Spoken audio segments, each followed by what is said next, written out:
Oke, kembali lagi sama saya dan Kakak Fajar Halo. yang nggak pernah mikir serius kondisi negara ini. Tetap bersama dua manusia singkras.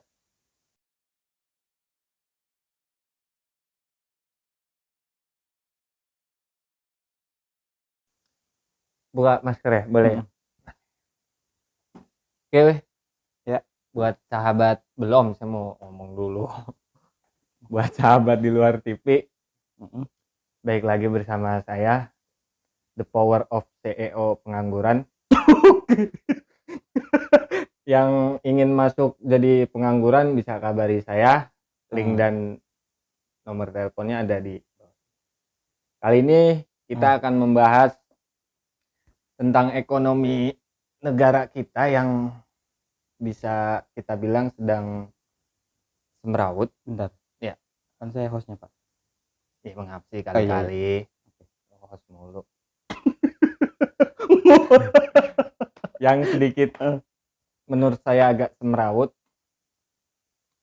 karena di masa pandemi ini banyak sekali korban-korbannya, contohnya saya.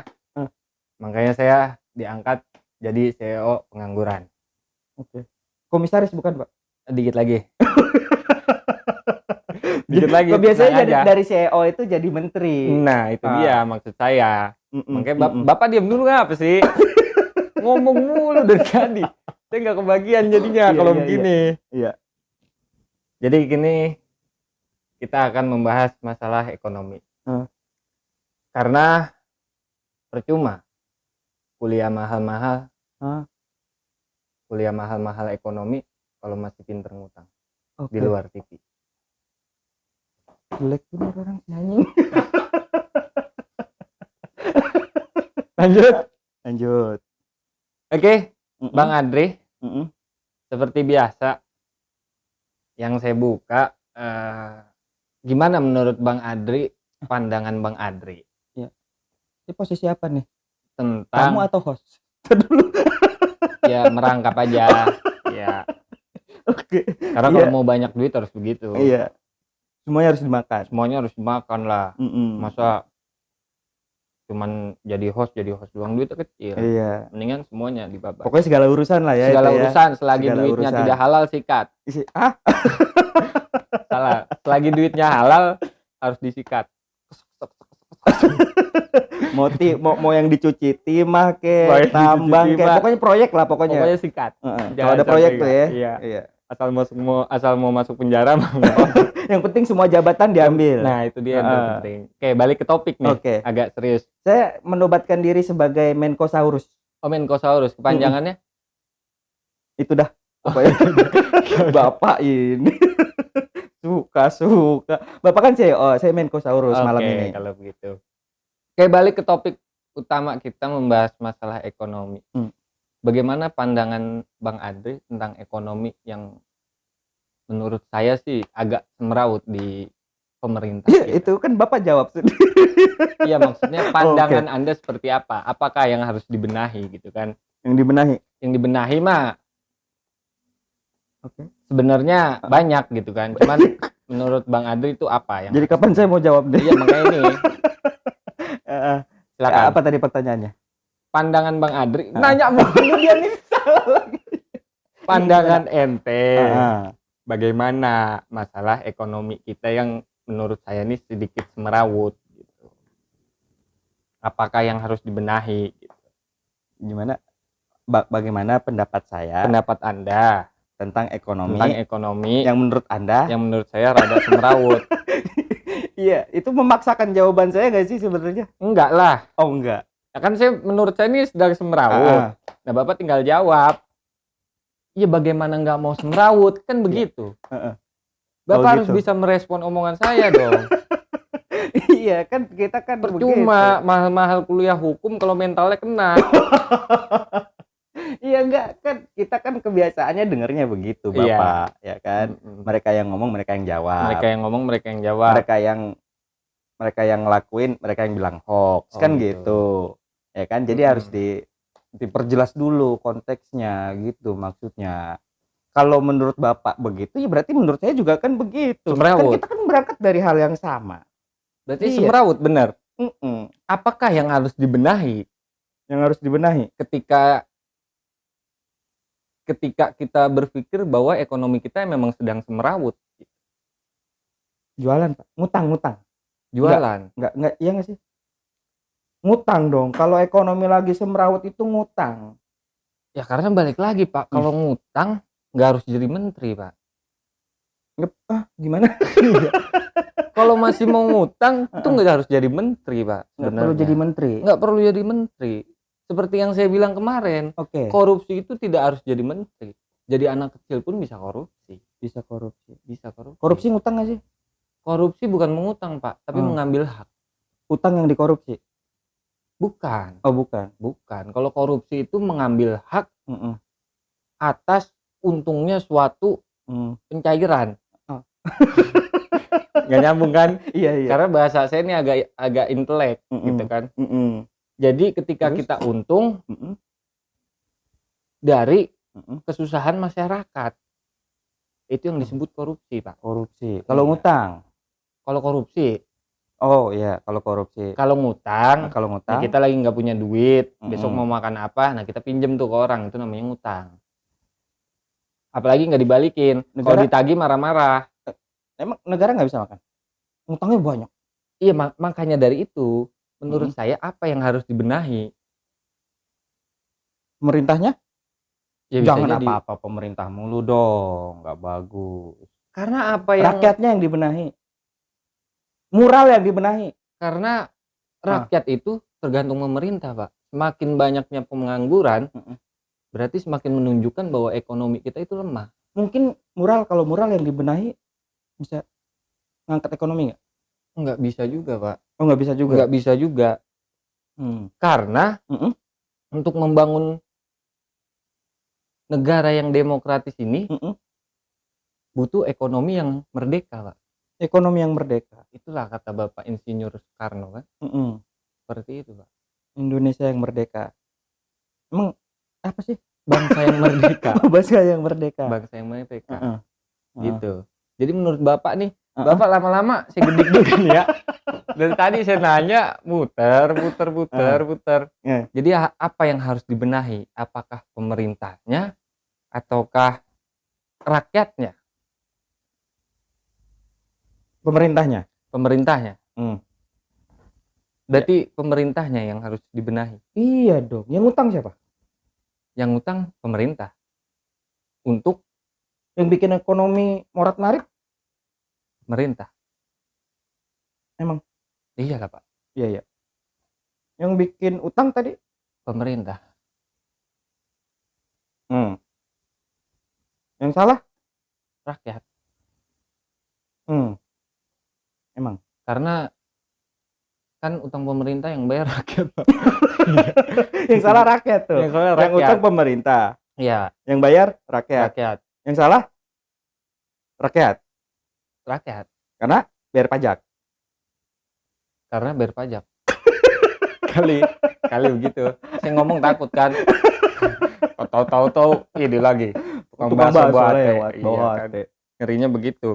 Maksud saya nih di tengah pandemi ini, kenapa ekonomi kita nih bisa turun gitu? Sedangkan kalau kita lihat pemerintah itu hidupnya foya-foya. Contohnya beli mobil, dinas baru, baju, ngecat pesawat, Louis Vuitton, ngecat pesawat, pembangunan jalan terus. Kenapa duitnya itu tidak dialokasikan ke masyarakat yang membutuhkan? Bansos. Ya kan pemerintah sudah bilang bahwa pemerintah sudah tidak sanggup untuk ngasih bansos ke rakyatnya Pak. Maksud saya apakah pandemi ini dijadikan ajang untuk saya nyebut takut lagi. Iya, apakah pandemi ini dijadikan ajang untuk korupsi, Pak? Proyek bukan ajang korupsi. Oh, Kita proyek. perhalus. Perhalus. Pandemi ini dibuat untuk ajang rebutan proyek. Karena kalau saya lihat di pandemi ini banyak sekali, Pak, masalah-masalah yang menimpa negara kita kan. Misal Korupsi. dari dulu korupsi mah. Tapi gencarnya itu sekarang, Pak. Iya. Ya kan? Seperti contoh suntikan yang dikecil-kecilkan, suntikan dana bansos. Oke.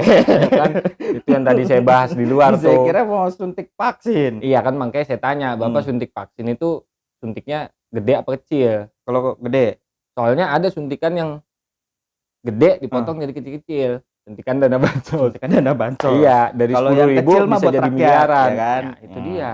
Mm-mm.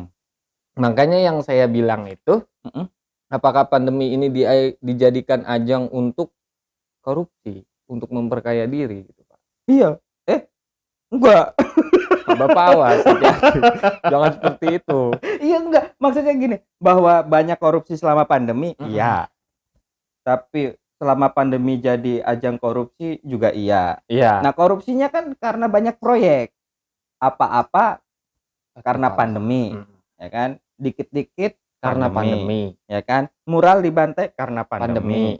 Demo nggak boleh karena pandemi. Undang-undang Omnibus Law dibuat karena pandemi. mau pandemi. Mau pandemi. Mau pandemi. Iya kan? Maaf, saya salah. Undang-undang Corona dibuat karena pandemi. Bansos dikorupsi karena pandemi. Yang salah? Yang salah rakyat. Bukan dia. Pandemi. Bukan. Makanya sebenarnya kalau Bapak berpikir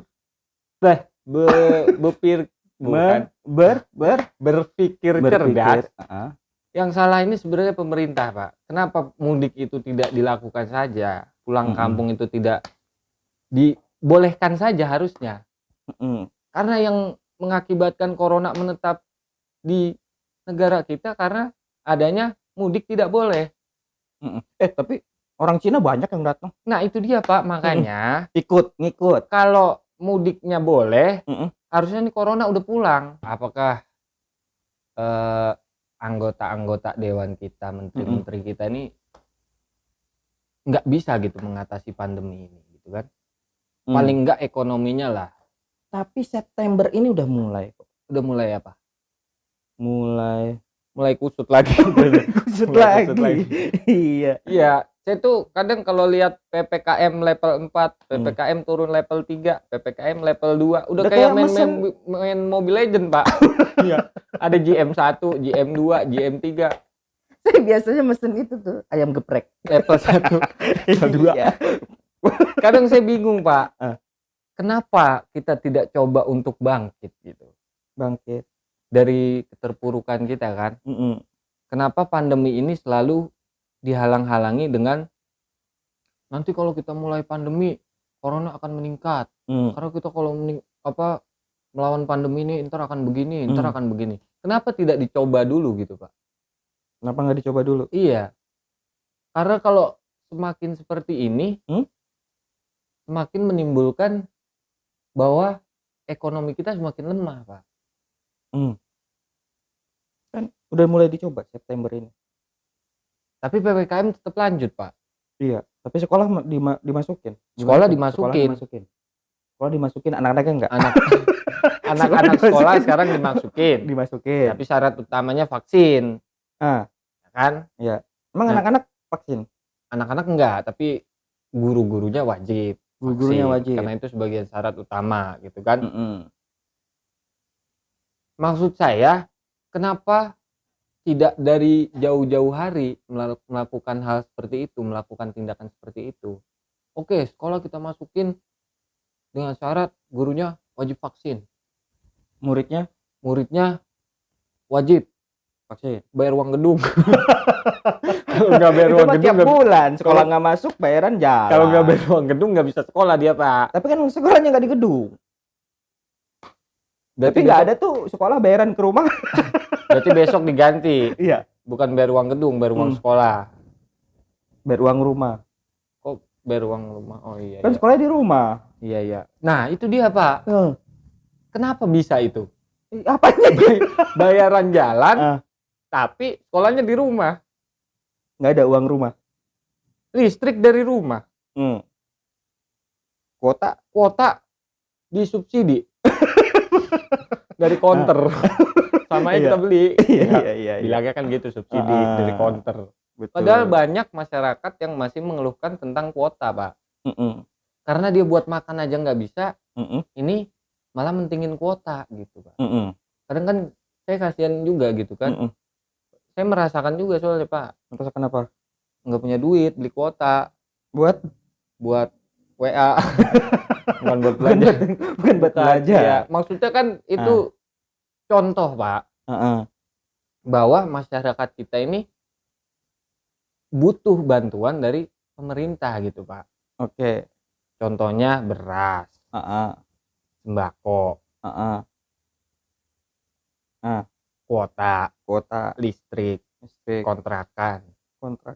Semua yang nanggung pemerintah. Harusnya mah kagak. Harusnya bayar dewek. Cuman kan paling enggak, Pak, di kondisi pandemi ini kan nyari duit nih susah, Pak. Paling enggak maksud saya itu dibantu lah gitu. Paling enggak saya jadi lurah nih.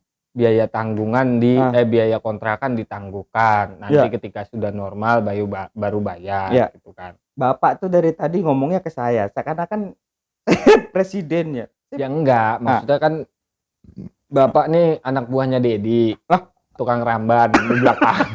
Ya, maksud saya tolong sampaikan gitu, paling enggak. Oke. Kan bisa mewakili suara rakyat aja, Pak. Mewakili bahwa suara pandemi rakyat. ini sangat-sangat menyeserangkara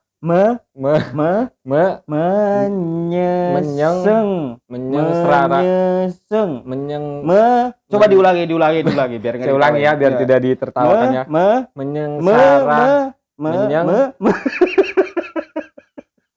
kita ganti bahasanya. Saya bantu. Boleh. Berantem kita duluan. Intinya menyusahkan rakyat pandemi. Maksud saya, ayolah tolong pemerintah ini, tolong dibantu kita. Mulai dari yang tadi saya sebutkan itu, paling enggak satu persatu kita kebutuhan kita tidak korupsi, tidak terbebani lah. Gitu. Kirain bantuan buat kita itu di korupsi. Jangan begitu, Pak. Kasihan pemerintah diledek mulu. Nangis terbaper lagi. Takutnya kena mental. Kan begitu. Nah kalau kena mental Bapak emang siap jadi komisaris?